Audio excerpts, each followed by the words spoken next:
So we will have another follow-up game post-lunch, so just make sure that, you'll come back in the room much earlier than your counterparts. It's going to be competition for sure, but for the time being, we'll get back to the proceedings of the day. So for technical session on challenges in scaling up Indian tool rooms, may I request Mr. Ashim Sharma, partner, Nomura Research Institute, NRI, to please join us here. Huge round of applause. Very good afternoon to all of you. And first of all, I would like to thank TAGMA for once again giving us the opportunity to present at the ITS. I think I've been part of ITS since 2018, and it's my privilege to be able to talk to all of you and many familiar faces in the audience today. So as the topic given today is challenges in scaling up the Indian tool rooms, I think we've heard a lot about that in the previous sessions as well, but I would like to summarize and maybe add a few more topics to these challenges that are being faced. Sure. Thank you. All right, so to begin with, I'm going to talk about, one is a little bit of an overview of the Indian tooling industry, because I want to give out some statistics, major challenges in scaling up the tool rooms, and what are the vicious cycle of dependencies that these have created. To begin with, on the overview of the Indian tooling industry, I think what's shown on the left, of course, is 2023 data, but now we see that this has even increased. For example, the share of manufacturing in GDP has gone up from 13 to about 17%, and we've also moved from a fourth position to third position in terms of the car industry. But what is of importance is the right-hand side of this slide, which shows the total size of the tooling industry at about 23,600 crores or 24,000 crores roughly. We are still not amongst the top order when it comes to tooling, despite being in the top order when it comes to vehicle manufacturing, and that is sort of an anomaly when we look at ourselves as compared to the rest of the globe. We also see that if you look at the split of tooling, we are importing 4 times of what we are exporting. In terms of imports, we see that the largest proportion is of injection molds, followed by die casting molds, sheet metal dies, and then jigs and fixtures. And in terms of our sources of import, the largest is China at about 50%. So half of those are coming from China, followed by Korea, which is at 22%, so about a quarter of those are coming from there, followed by Japan as well as Taiwan. When we look at the export destinations, again, the largest is the United States, and it's been so for quite a few years. And we also see, emerging destinations like Vietnam and Saudi Arabia coming in. And in terms of the kind of tooling we are exporting, of course, injection molds make up about 34% of that, followed by die casting, followed by jigs, fixtures, and gauges, as well as sheet metal dies. Also, when we look at the share of imports, and we've drawn this out across the last almost 5 years, we see that there's been a shift that the share of sheet metal dies has reduced over the last 5 years. Part of that has also been on account of localization, but also due to a bit of a slowdown in the consumer goods industry. We also see that the share of injection molded dies has gone up. That's also on account, to some extent, on account of the fact that there has been a proliferation of electric two-wheelers, many of which have had the tooling coming from overseas. But what's also striking to see here is that over the last 5 years, the share of imports has increased dramatically when it comes to China. It's almost doubled, whereas for the other geographies, it's gone down. So that's also something we need to look at quite carefully. When we look at the exports, of course, the story is that, those have increased from about 1,500 crores to about 2,000 crores.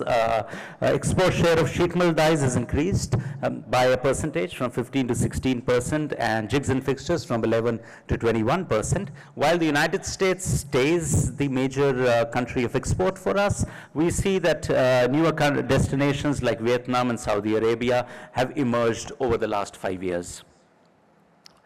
Moving on, Let's look at some of the challenges that the tool rooms are facing. Well, we would classify that around 6 major categories. One are the operational challenges, the financial challenges, the industrial and the overall ecosystem related challenges. Some of those around the government policies and regulations about human resource, which we've heard a lot about since the morning, and also the impact of global events with something which has been uncontrollable for all of us. To begin with, the operational challenges, I think there are 4 major areas where we see these challenges emanate. One is the capacity limits, the second is the data and material availability, then the machine and available downtime, and the data accuracy and rework. And all of these we see, of course, the first one, some of it is due to the inherent nature of tool making. You know, we cannot have too much repetitive because each tool is different, so it creates some challenges in terms of scaling up. The other one is around capacity limits, which is also on account of the scaling up challenges because of the inherent nature of tooling. The second is around data and material availability, around, say, data not reaching us on time or critical data not coming in as accurately, and that also leading to issues around inventory management. Machine occupancy, required machines are frequently occupied by other tasks, or there are a lot of breakdowns. I think we've heard the previous speakers also talk about things like that. And then, of course, the overall accuracy of data impacting the quality and the efficiency. With the result, we see that we are not able to deliver tools on time, something we heard in the morning as well. And that leads to lost opportunities, increased time to market for the final product or for our tooling. And that makes some of the relationships that we have with the tier 1s and OEMs suffer. And they also start looking overseas for many of those tooling. This shows a comparative between an Indian tool room and a global tool room. When we look at the stage of tool tryout, we see that the difference is not as big. But then this starts to magnify as we get into complete tool design, physical engineering, and machining, and things like that. And overall, at the end-to-end of the cycle, this increases from about 81 to 96 days from a global tool room to about 125 to 142 days for us, which creates that whole issue around time to market and for the final product on account of the tooling, and which becomes one of the bigger triggers for importing many of the tools. Of course, the reasons for this are, of course, the infrastructure that is available with us, so we don't have the high speed 5-axis machines, the outsourcing ecosystem is not there, and I'll touch upon these things in more detail as we go around as well. Also, a lot of process iterations because of, say, a lower penetration of design softwares, etc., and also a larger time taken in terms of tool tryout, etc. The next one is around the financing challenges. I think we've heard about these. There are capital constraints that are there on the tool rooms, also on account of higher lending rates, which I'll touch upon in a minute. And therefore, we see that advanced machinery, which requires more capital, is not easily imported by us. There are also delays in terms of payments, so a lack of standardized payment terms, also non-sustainable payment terms in many cases. Tool rooms in India receive only 10 to 25% of the payment at the start, as against 40 to 50% for overseas tool rooms, which is a big difference. Also bank financing, limited credit available, stringent lending terms and high interest rates, and also invest in capex issues because high capex requirements are there, therefore, and which needs substantial investments for upgrading, and in the unavailability of this financing being available, those are difficult to make, and therefore we see that overall we are not able to upgrade the ecosystem in the tool rooms to the required levels, and therefore the speed of delivery and the accuracy remains low. If we do a comparison, for example, in Taiwan, we see that the loan rates are 1 to 2% lower than prime rate for tool rooms. But when we look at India, we see there is requirement for high collateral guarantees, challenges in furnishing formal data, as many of the tool rooms are in the MSME sector, also exorbitant bank rates at about 15%, and therefore that limits the abilities of the ITRs to be able to raise capital and therefore invest. Also on the industrial and ecosystem challenges, I think we heard about that in the last panel discussion as well. There is, dispersed tooling suppliers, they're dispersed all over the country, and therefore we also see that, many of the common shared facilities are sometimes not nearby. We heard from Godrej Tooling in the last session, you have to send a tool for 150 kilometers for heat treatment, so that creates issues. Then there is also minimal collaboration and outsourcing that happens. So, most tool rooms end up doing everything in-house, which limits capability to invest. But if we look at, say, places like Taiwan, etc., a lot of outsourcing happens. Also, lack of concurrent engineering on account of this, which also makes, more and more revisions, more and more of inefficiencies creep in. And therefore, this limits, again, the ability of the overall tooling sector to scale up.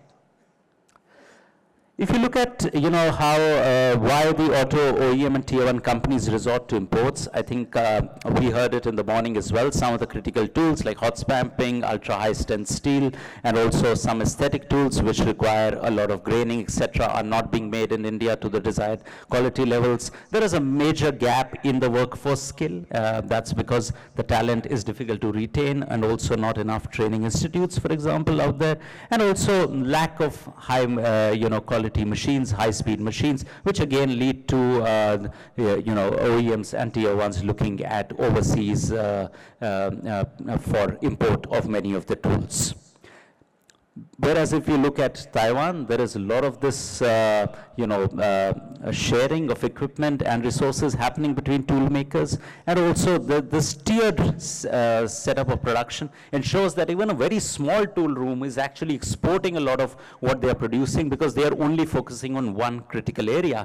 And with this tiered ecosystem of outsourcing, everybody can specialize in their stage of production of the tool. If you move on, I think on the government-related challenges, I think first and foremost is the inverted duty structure. For many of the raw materials that go into tooling, the import duties are lower than they are on finished tools, so that creates major issues, also in terms of competitiveness. Also, there is lack of industry-specific support, like no special status for tool rooms, absence of the PLI scheme when it comes to tooling, despite tooling being the mother industry, and also training and skill development issues, because not enough institutes out there for training. As a result of this, the overall competitiveness and the growth of the tooling sector is hindered. If we look at some comparison, for example, on tool steel, the import duty is 28 to 33%, hot runner system 25.5%, mold bases again 25.5%, but injection molds is about 23.25%. So that creates uncompetitiveness in the tooling industry in India. Also, if we look at the tool room resources or the courses that are being run, there are only few of those, and they lack standardization in terms of training methods. Although, steps are being taken in this direction, including by TAGMA and many of the other players as well, but still there is a long way to go in this direction. When we look at human resources, I think that's been a topic that's been talked about a lot since the morning. Talent attraction and retention is a challenge, because tool rooms are not able to pay very competitive salaries, because the profitability of the tool rooms is low on account of the factors that I just spoke about. There are training and skill gaps. There's lack of training on the modern processes. Also, operator skill is low at times, leading to more inaccuracies and lower efficiencies. Absenteeism and management, I think we heard in the last session also from Rahul San on QDDM. I think, in terms of preparing future management, future leadership, especially in the family managed setups of tool rooms, that is limited, which again diminishes market competitiveness and also strains the relationships with the customers. Finally, I think global events, things that have been out of our hand, supply chain disruptions, whether it's on account of COVID, shipping delays, costs. There have been trade wars between major economies, creating uncertainties. Of course, the Ukraine-Russia crisis, the crisis in the Middle East, all of those have been playing a part in terms of, being able to supply to those regions or being able to source from those regions, including raw materials. We also see economic crisis across the globe in different regions, and related currency fluctuations, which also create issues in terms of our imports and exports. And of course, these are uncertainties that we have to live with, but these have also certainly impacted the tooling sector.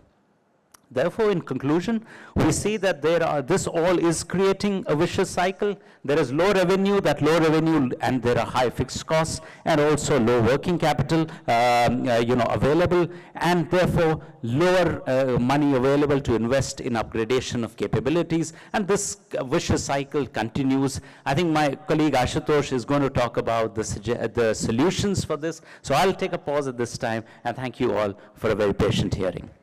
Huge round of applause. Time is always a challenge, like we know, but we are making the best out of it, and also the knowledge sharing. Thank you so much for that insightful session. This was only the first technical session, and we would love to felicitate Mr. Ashutosh Sinha for this. To do the honors, may I request Mr. Sachin Netrabale, EC member, business head, Magna Plastic Corporation, to please join us here on stage. Huge round of applause. Huge round of applause for Mr. Ashim Sharma, partner, Nomura Research Institute, NRI. Thank you so much.